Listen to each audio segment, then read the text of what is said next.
Hi everyone, my name is Aemal Sayer. I'm an AI engineer building AI agents for SMEs in Germany.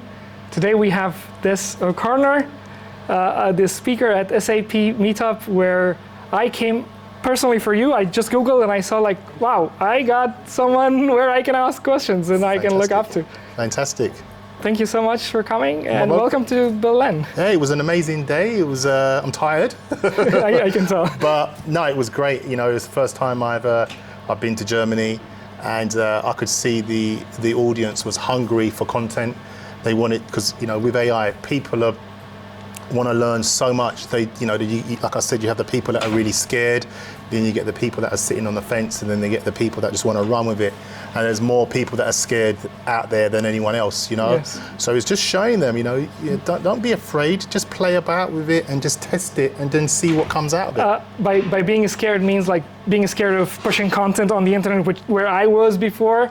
Well, scared, yeah, possibly, but scared is that I don't want to get involved. You know, a lot of people think RoboCop's going to come and wipe out the universe, and and we're all going to be under their mercy. That's not going to be the case. And I say to people, just go on YouTube and type in what you want to know, and just see what people are talking about, and just test some of the tools and see what it can do for your life as well, and then take it from there. Absolutely, absolutely. Like all the tools that you have shared on your slides, amazing. Like for example, Ocean.io. Like recently I just checked that I was using Lucia, but when I checked Ocean.io or all the other tools that you have mentioned, can you share a few tips about public speaking, particularly on personal brand, especially like for individuals, be it engineers, be it technical or non-technical?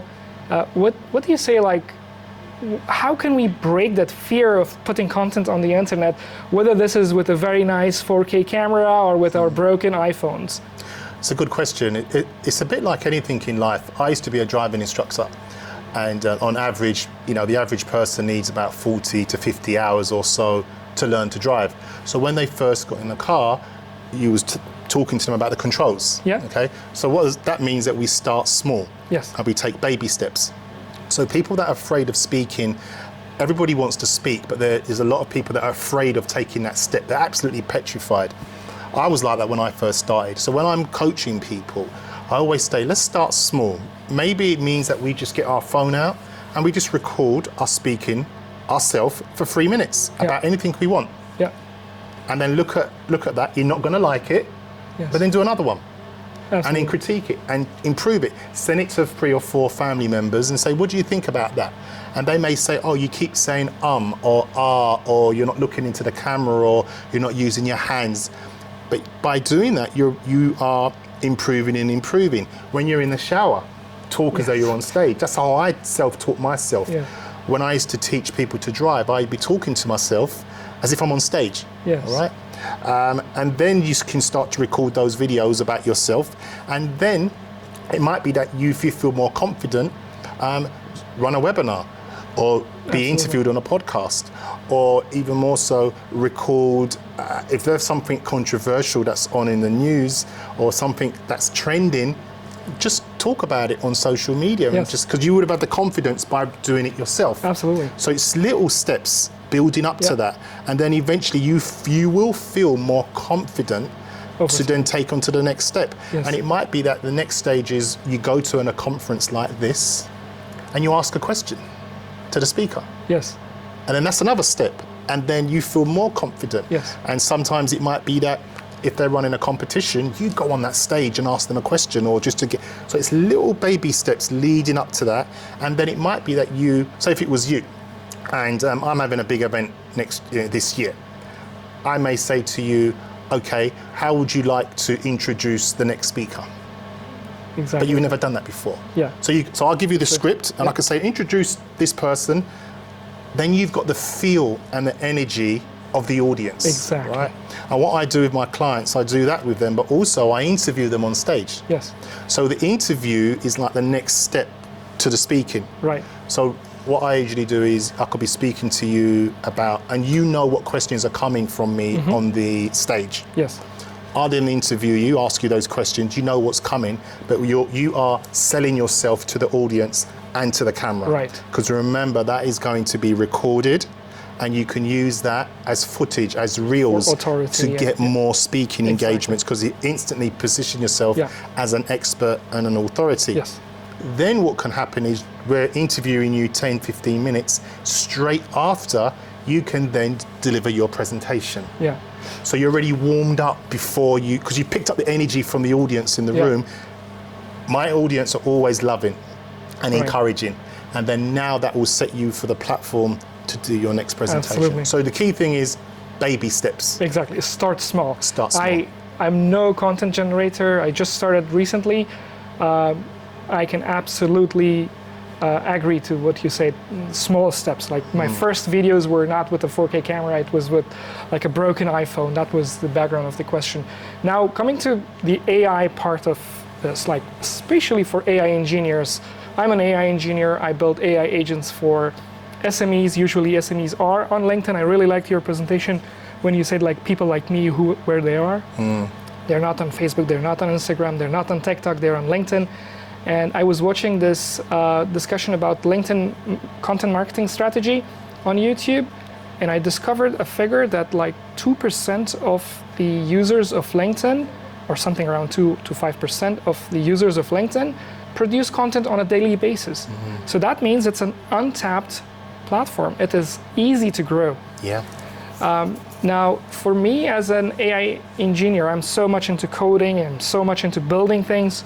Content was not a big priority on my bucket list, but since 1st of January 2025, I said, no more excuses. I'm going to put whatever content I generate. Now for future me, I'm going to watch this video again later and keep motivating myself to produce more content. And for others who are watching this video, what are your top 3 tips in order to stay motivated when we are doing content generation? Because Gary Vee, for example, he is one of the kings of content generation, and I follow his content for a very long time, and I know all his basic ideas of like keep generating content and put content everywhere. One thing that kind of like was my personal problem, so many times during the time that I built these 12,000 followers on LinkedIn, I went up, I had these spikes. I went up, had a lot of content pushed, a lot of followers, and then went down. I was feeling low. Maybe it was emotional intelligence, or maybe it was like I was feeling down and nobody was liking my posts. Whatever it was, I couldn't keep that momentum up. So what are your advice and tips about keeping that momentum going on for at least 1 year in a row so that we can see the magic happening in the following year? Yeah, good question. You need to have the right mindset. It all starts with the mindset. If you're not in the right mindset, and what I mean by mindset is, one, believing that you're going to be successful, believing that your content is going to be good. And a lot of people, that's why when I asked in the room, you know, how many people are on YouTube, not a lot of people are on YouTube, and a lot of people are afraid of getting in front of the camera for whatever reason, you know. So what needs to happen then is we need to look at, you know, what's preventing people from going out there and sort of doing that and overcoming that fear. So it might be that it might be for you, just take 2 weeks off, don't create no content and work on your mindset. I see. Work on personal, professional development. You might have some challenges going on when you was posting your content and people were picking up your energy that you wasn't really in a good place. You could be tired, you could be stressed or whatever. They're the worst times to get in front of a camera and create content, because you're going to have to be smiling, because people can pick up your energy. Yes. I have seen videos myself of people, and you could see that they could have had an argument with their partner or their wife or their husband, and they've come on the camera, and you could pick up their energy. And where do you go? Just go to YouTube. Look at, you know, there's Tony Robbins, there's Louise Hay, there's Jim Rohn, all those positive aspirational people that can get your mindset back on track. There's YouTube, there's books, maybe read a book a week. That's interesting. And then get you back into the mindset, and then there'll be a shift. Whenever I immerse myself into any summer personal development, I feel energized. I feel motivated to go there and smash it. So it might be before you give a talk on a video, you're giving yourself some self-coaching Nice. in front of the mirror and say, I'm going to smash this, the audience are going to love it, and I'm going to talk about this, and this, and look into your eyes and tell yourself you're going to do it, and then switch the camera on and then do it straight after. And that usually works. That's wonderful. That tip is actually resonating to a video I watched on YouTube, just kind of like trying to figure out how lighting and everything works. And this professional photographer gives an example that he says, like, now compare this light with this light. Even like literally lights coming from up, creating a shadow here, looks on the camera that you're bored. So tiny little nuances will make a difference on how you produce content. Definitely. That is wonderful. And also, you know, maybe the timings, if your target audience is, say, because you're in Germany, right? So you're in Europe, but your target audience may be in America or Australia. Therefore, you know, there's a several hours difference. So maybe you're posting at the time when you wake up.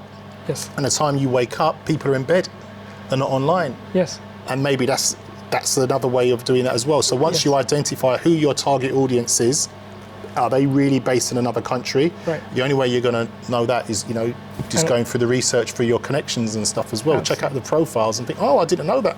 You know, it might be that a third of your content, third of your connections are based in India, or they're based in Australia, or they're based in the US. So just test it. The only way you're going to know is keep testing it. But the more videos you're pushing out there, include the hashtags, the right keywords, and the people that are posting the relevant content that you are interested in, connect with those, look at their comments, and connect with the comments on their comments, or the people that are commenting, and comment on there.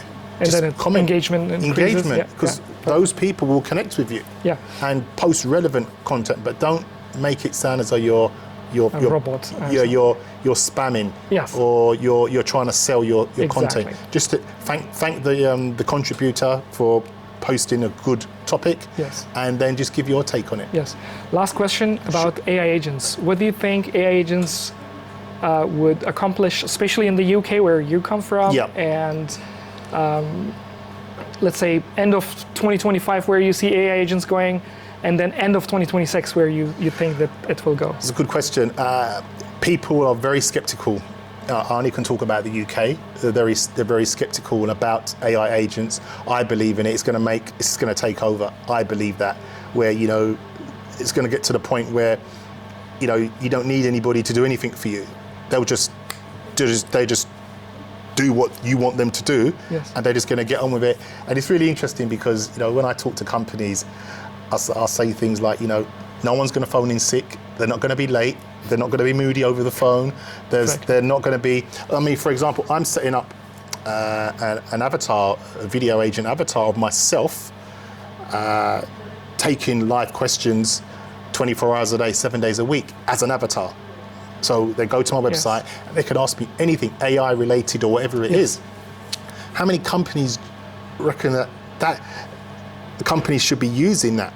And the company can then promote, we can help and deal with your inquiries 24/7. Yes, it's amazing. Powerful. So there's no companies that provides that available. So agents is the way forward. I believe that this year, I think people are going to start to wake up a lot more. It's more in the media now. AI is more in the media now than it was last year. Yes. So people are paying much more attention to it now.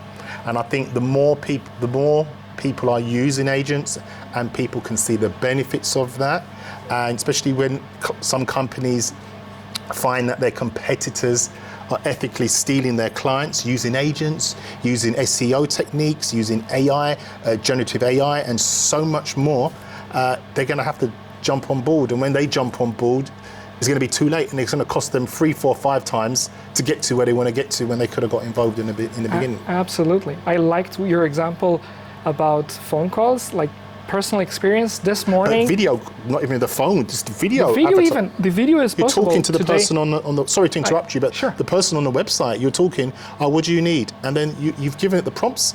So it's like it's me but it's not me. It's another. It looks exactly like. And its latency is so good. 500 milliseconds it responds. It's kind of like feels like human. And it's getting better every time. It's getting improving. I mean, this time last year it wasn't as good, but it's like agent. I used agent a couple of times. Absolutely. I have a voice agent on my website that talks to me. But about this phone call experience, this morning I'm so much getting into this coaching. By the way, coaching is very, very important. It changed my perspective. You should hire this when you need some personal branding. So I called this. Before calling this coaching business, I did a little bit ChatGPT coaching, and I was impressing, like I was giving all the context to ChatGPT. I was saying, like, I did this AI agent startup last year. I lost a substantial amount of my savings. Now I'm restarting my career as an individual AI engineer helping people building AI agents. Can you please give me some coaching tips on how to do my personal branding?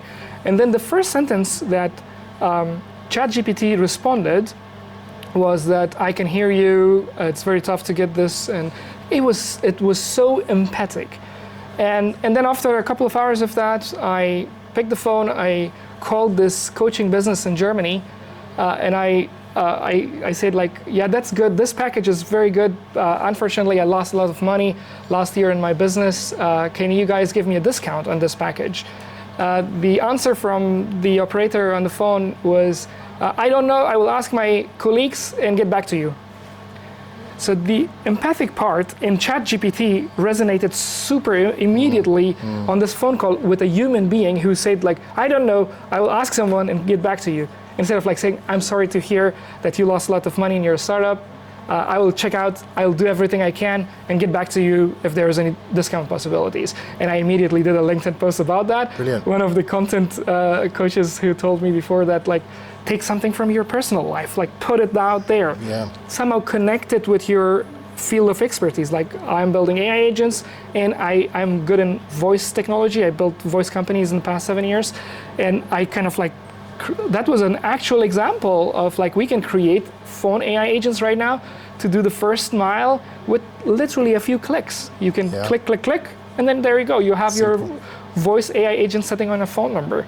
So amazing. Thank you so much for all of these tips. You're welcome. I hope today was helpful. I hope I gave you some good value today, all the way in Berlin, all the way from London to Berlin today. How can people find you?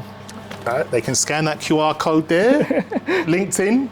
Mainly LinkedIn. You connect with me on LinkedIn or go to desoconnor.ai, but mainly I will leave LinkedIn. The website address and LinkedIn on the video comments. Brilliant, thank you. So please engage, and that's Connor. Thank you so much. Thank you so much.